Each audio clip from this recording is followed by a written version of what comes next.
This is the true story of the prophet who watched a field of dead bones stand up and walk.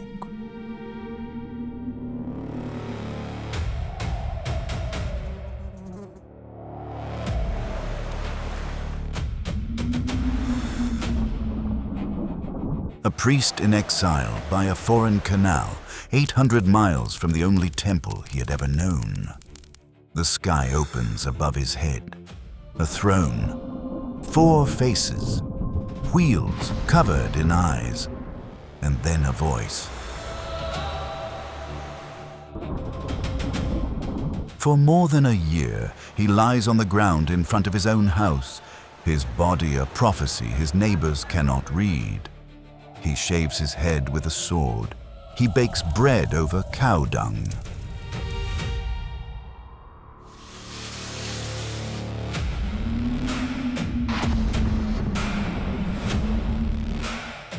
His wife dies on the day the siege of Jerusalem begins, and God forbids him to weep.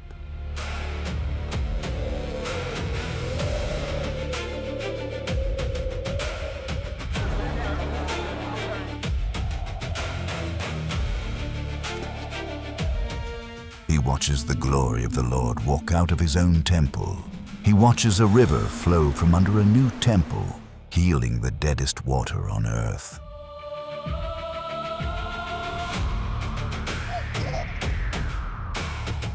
And one day, God leads him in vision to a valley. Son of man, can these bones live? Stay with us until the end. The most extraordinary visions in the Old Testament were given to this one man on a riverbank in Babylon. Subscribe to Ark Films channel and join the Ark crew. That means the world to us. Let's begin. It was the 5th year of King Jehoiakim's exile, the 4th month, the 5th day of the month. A 30-year-old priest named Ezekiel stood among the exiles beside an irrigation canal called the Kebar. He was the son of Buzi of the priestly line. He should have been lighting incense in Jerusalem. Instead, he was a captive in Babylon, 800 miles east of his calling. The Babylonian army had stormed Jerusalem and dragged King Jehoiakim and 10,000 of his people off in chains. Ezekiel was one of them. Then, by the canal, the heavens opened above his head. A windstorm was coming from the north. Inside the storm, an immense cloud. Lightning flashed through the cloud. A halo of brilliant light burned around it.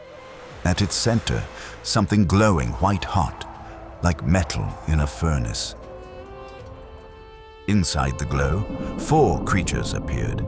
Each one had a human form, but each one had 4 faces and 4 wings. A man on the front, a lion on the right, an ox on the left, an eagle on the back. They moved together, never turning, fast as lightning. Beside each creature stood a wheel within a wheel, sparkling like topaz. The rims of the wheels were full of eyes that looked in every direction. The wings sounded like rushing water, like an army on the march. Above the creatures stretched a crystal dome. Above the dome stood a throne of deep blue stone. On the throne sat a figure shaped like a man. He glowed the same way the cloud had glowed, surrounded by light like a rainbow on a rainy day. This was the appearance of the likeness of the glory of the Lord. When I saw it, I fell face down. The throne was not silent. A voice came from it. It did not call Ezekiel by name. Son of man, stand up on your feet, and I will speak to you. Son of man. That title would land 93 times across the book, always pointed at Ezekiel.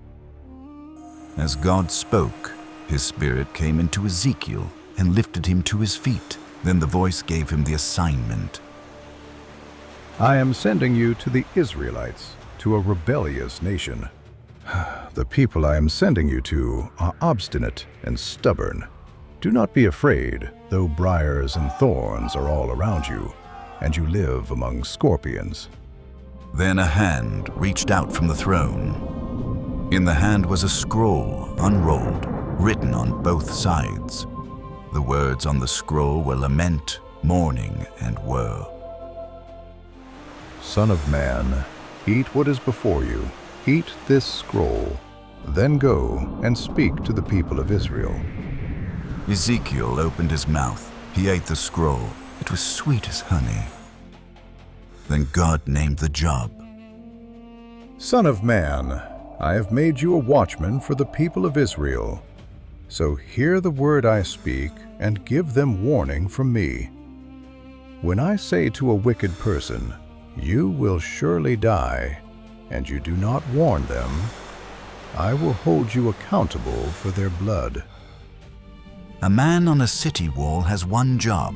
When the army is coming, blow the trumpet. If the people hear and ignore him, that is on them. If he never blows it, that is on him. God did not just send Ezekiel to preach.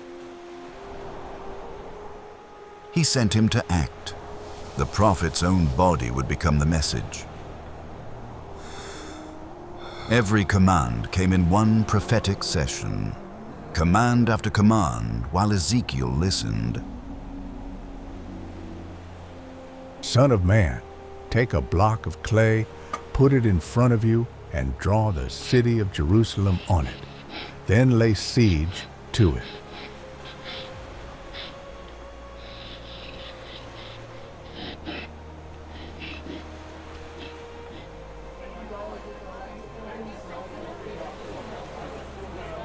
Lie on your left side and put the sin of the people of Israel upon yourself. Bear their sin for the number of days you lie on your side.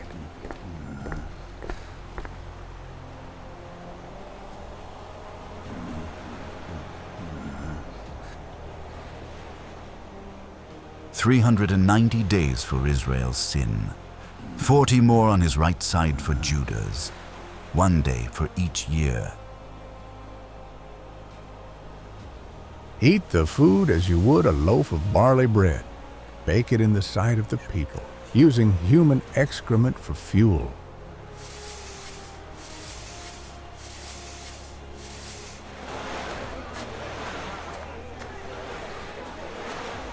For the first time in the book, the prophet pushed back. Not so, sovereign Lord. I have never defiled myself. Very well. I will let you bake your bread over cow dung instead. The last command would not be performed until the long stretch was over.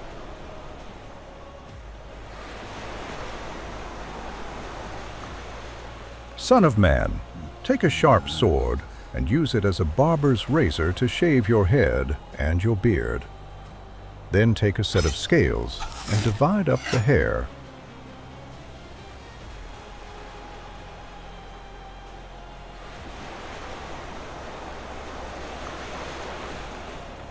And then, in the same breath, God told him what the hair would mean.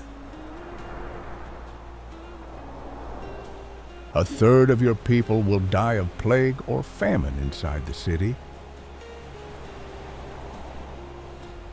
A third will fall by the sword outside the walls. A third I will scatter to the winds.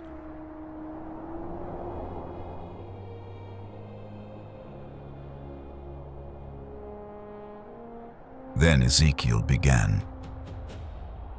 He set up the brick. Around it he built siege works, ramps, battering rams the size of his hand. He set an iron pan between himself and the brick like a wall.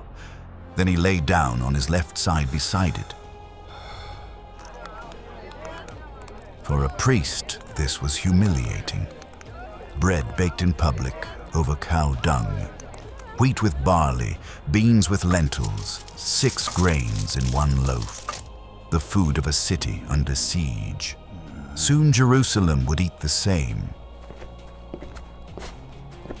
For over a year, Ezekiel lay on the ground in front of his own house, while neighbors walked past and stared.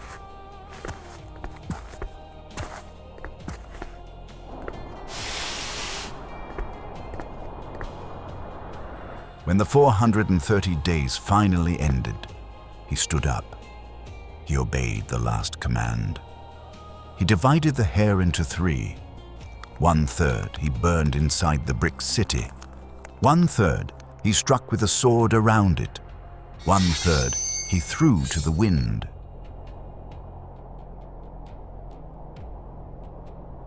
Hair, brick, sword. Each was Jerusalem. This was the prophecy, acted out in advance instead of spoken.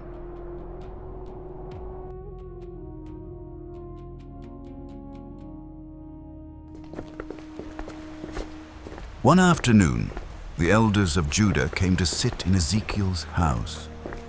While they sat there, the hand of the sovereign Lord fell on him. The figure from the throne stood before him again, glowing the same way he had glowed by the canal.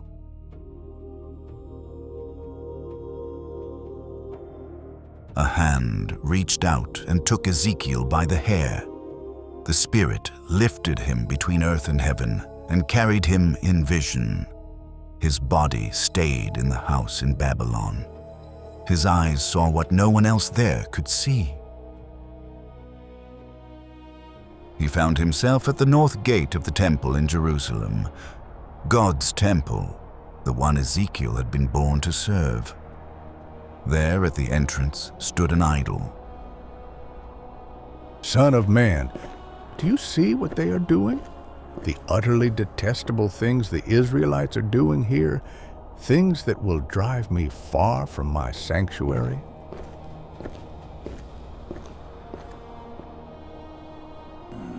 Then God showed him something worse. A hidden door in the temple wall. God told him to dig through it.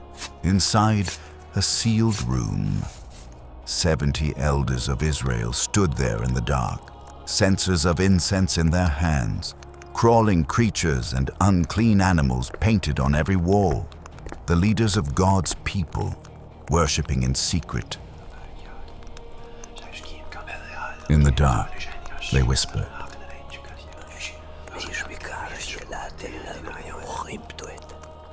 The Lord does not see us. The Lord has forsaken the land. But in the vision, God was right there in the room with them, hearing every whisper. Outside in the courtyard, women wept for the Babylonian god Tammuz. At the inner court, 25 men turned their backs to the temple and bowed to the sun in the east. Still in the vision, Ezekiel watched judgment arrive. 6 executioners walked through the city, each with a weapon in his hand. A 7th, dressed in linen, went ahead of them with a writing kit at his side. God spoke to the man in linen. Go throughout the city of Jerusalem and put a mark on the foreheads of those who grieve and lament over all the detestable things that are done in it.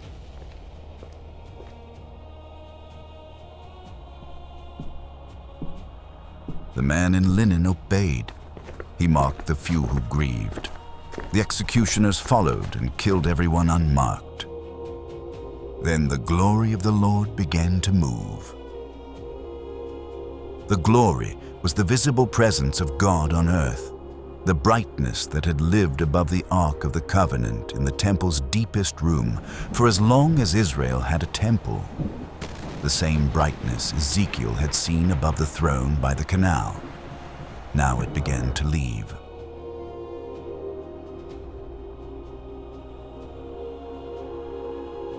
It rose from above the cherubim inside the temple. It stopped at the threshold as if hesitating. The cherubim spread their wings. the glory moved to the east gate. There it paused. From the east gate, God spoke to Ezekiel about the exiles back in Babylon. Although I sent them far away among the nations and scattered them among the countries, yet for a little while I have been a sanctuary for them in the countries where they have gone. Then the glory left the city and stopped above the mountain east of it.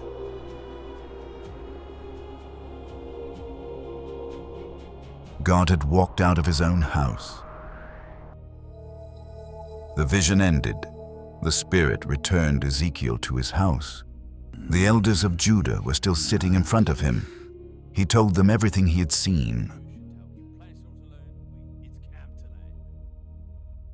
The exiles kept coming to Ezekiel for the word of the Lord. One day, God gave him a story to tell them, the story of Jerusalem, as if she were a person. She was born unwanted, her cord uncut, her body unwashed, thrown out into a field on the day of her birth, still in her own blood. No one came for her. Then a king passed by. He saw her lying in the dirt. He said one word. I passed by and saw you kicking about in your blood, and as you lay there in your blood, I said to you, live. He raised her. He bathed her. He clothed her in fine linen and gold. He put a crown on her head and fed her honey and the finest flour. You became very beautiful and rose to be a queen. Your fame spread among the nations on account of your beauty, because the splendor I had given you made your beauty perfect. Then she forgot where the beauty had come from. You trusted in your beauty and used your fame to become a prostitute. You lavished your favors on anyone who passed by. She took the gold and jewelry he had given her and melted them into idols. She offered his food as incense to the statues. She built shrines on every street corner. She gave herself to every nation around her, to Egypt with its chariots, to Assyria with its swords, to the very Babylon that would one day carry her into exile. Then she did the thing the king had never imagined. You took your sons and daughters, whom you bore to me, and sacrificed them as food to the idols. You slaughtered my children. In a valley outside Jerusalem called Hinnom, parents burned their own children alive in fires built to a god called Molech. Not metaphor. Real fires. Real children. Judgment was coming, but it was not the last word God spoke over her. Yet I will remember the covenant I made with you in the days of your youth, and I will establish an everlasting covenant with you. Even after the betrayal, God would not let her be the end of the story. A new covenant was coming, one the betrayal could not break. Years passed. Then one morning, God told Ezekiel to write down the exact date, the 9th year of exile, the 10th month, the 10th day. At that very moment, 800 miles west, the armies of Nebuchadnezzar were pitching their tents around Jerusalem. God was telling Ezekiel as it was happening. Son of man, with one blow, I am about to take away from you the delight of your eyes. Yet do not lament or weep or shed any tears. Groan quietly. Do not mourn for the dead. Before sundown, the dearest person in Ezekiel's life would be gone. That evening, his wife died. The next morning, Ezekiel did exactly as God had commanded. He went about his day with a hollow look and a closed mouth, while the neighbors watched. They finally asked the question they should have asked years ago.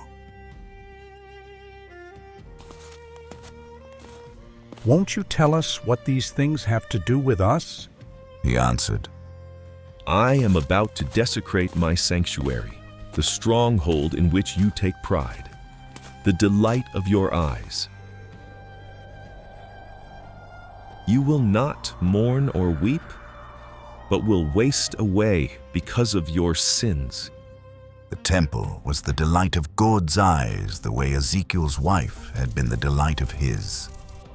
God was making them feel what he felt, through a grief his prophet had to carry first. The siege had begun that morning, and God gave him another command. On the day a fugitive comes to tell you the news, your mouth will be opened. You will speak with him and will no longer be silent. So you will be a sign to them.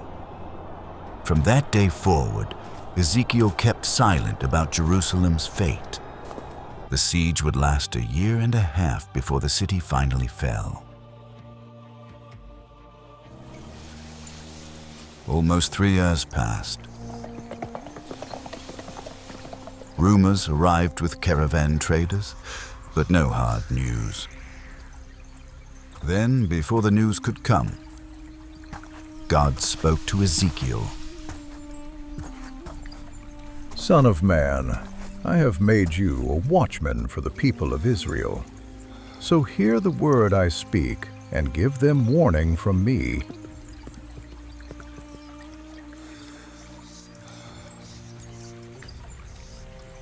The watchman's job, given a second time. The way an army reissues orders the night before the trumpet sounds.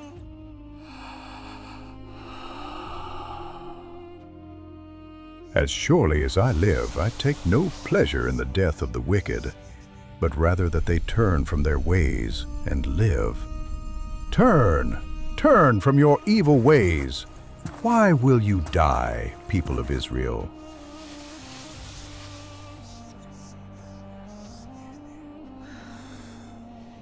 It was the warmest line God had spoken in this book. Then, in the 12th year of exile, the 10th month, the 5th day, a man stumbled into the exile camp.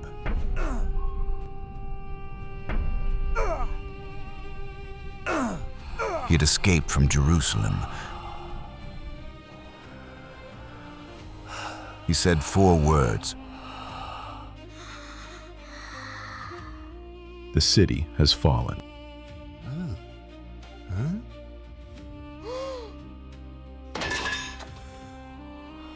Ezekiel's mouth opened.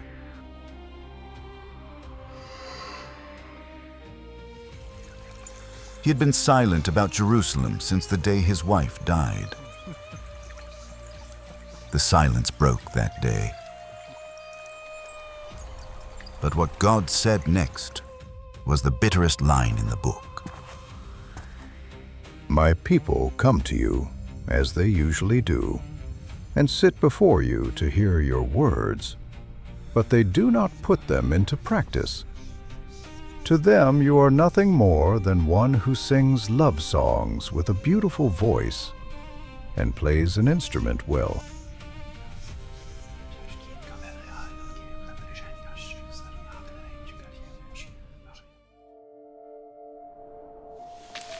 The city was gone. The temple was gone.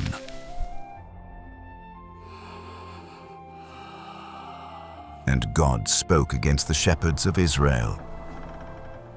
The kings, the priests, the prophets who had been supposed to lead his people but had failed them. You have not strengthened the weak, or healed the sick, or bound up the injured. You have not brought back the strays or searched for the lost. You have ruled them harshly and brutally.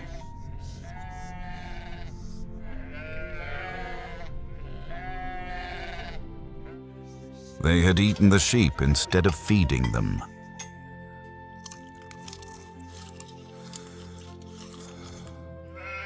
So God said he would do the job himself. He would search for the sheep, gather them, bring them home,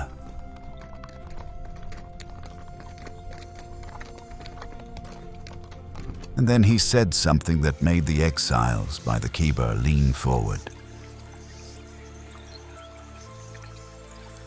I will place over them one shepherd, my servant David, and he will tend them. He will tend them and be their shepherd. David had been dead for 400 years. God was not bringing him back. He was promising a shepherd in David's line.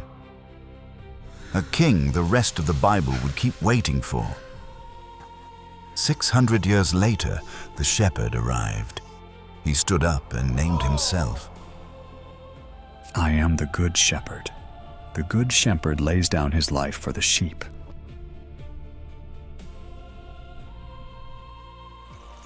Then God said the harder promise. I will give you a new heart and put a new spirit in you. I will remove from you your heart of stone and give you a heart of flesh, and I will put my spirit in you. Not a better effort, not a more obedient nation. A surgery the people could not perform on themselves. After the city fell, another vision came to Ezekiel. The hand of the Lord came on him.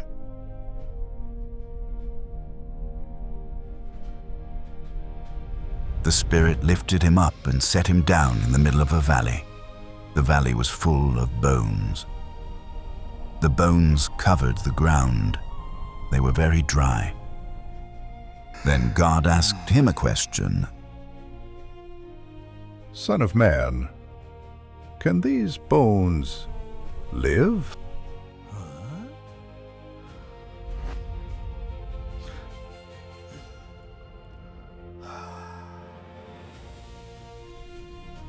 Sovereign Lord, you alone know.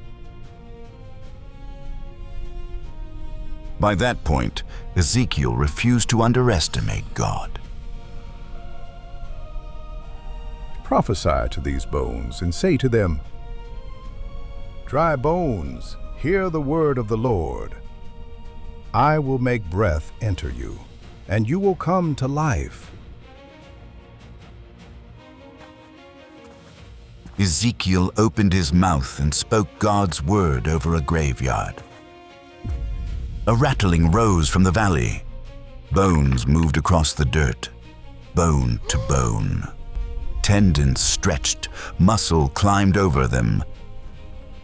Skin covered everything. The valley filled with bodies, but none of them moved. There was no breath in them.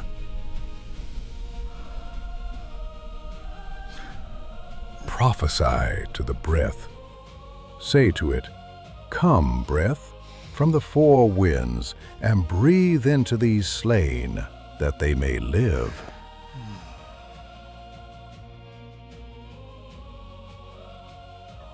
Ezekiel spoke to the wind. The wind came. Breath entered them. Their chests rose. Their eyes opened. They stood up, a vast army, alive.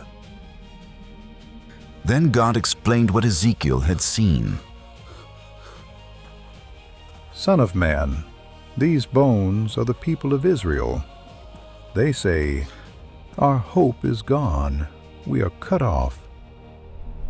My people, I am going to open your graves and bring you up from them. The exiles were the bones. The exile had been the grave, and one day God would call them out of it. The vision ended. Ezekiel was back in his house in Babylonia. He told the exiles what he had seen, and what they were going to become. 25 years had passed since the exile began, 14 years since the city fell. Then Ezekiel was given one last vision. The Spirit took him to a very high mountain. From there he saw a new temple. The structure was finished, and then he saw it. I saw the glory of the God of Israel coming from the east. His voice was like the roar of rushing waters, and the land was radiant with his glory.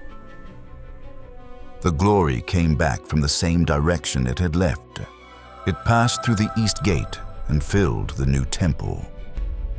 Then Ezekiel saw water. It came from under the threshold of the temple. It flowed east. A man with a measuring rod led Ezekiel along it. After 1,000 cubits, the water came up to Ezekiel's ankles.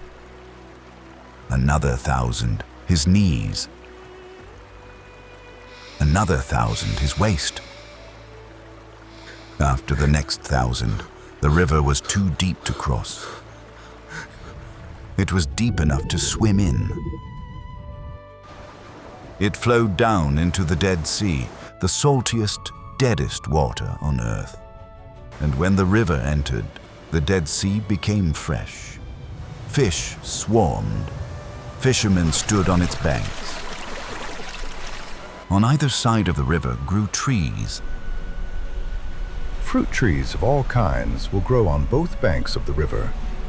Their fruit will serve for food, and their leaves for healing. 600 years later, on the last day of a great festival in Jerusalem, the source of this river stood up in the temple courts and named himself. Let anyone who is thirst come to me and drink. Whoever believes in me, rivers of living water will flow from within them. And on the last page of the Bible, an exile on a different island saw the same river still flowing. Then the angel showed me the river of the water of life, flowing from the throne of God and of the Lamb. On each side of the river stood the tree of life, and the leaves of the tree are for the healing of the nations.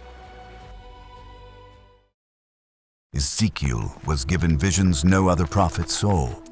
The lessons under all of it are simple enough for any of us to take home tonight. The elders in the hidden room whispered in the dark, "The Lord does not see us." He was standing in the room with them. The rooms you hide in are not hidden. There is no version of you God has not already met. Stop performing. When the glory walked out of the Jerusalem temple, God was already with the exiles by the foreign canal.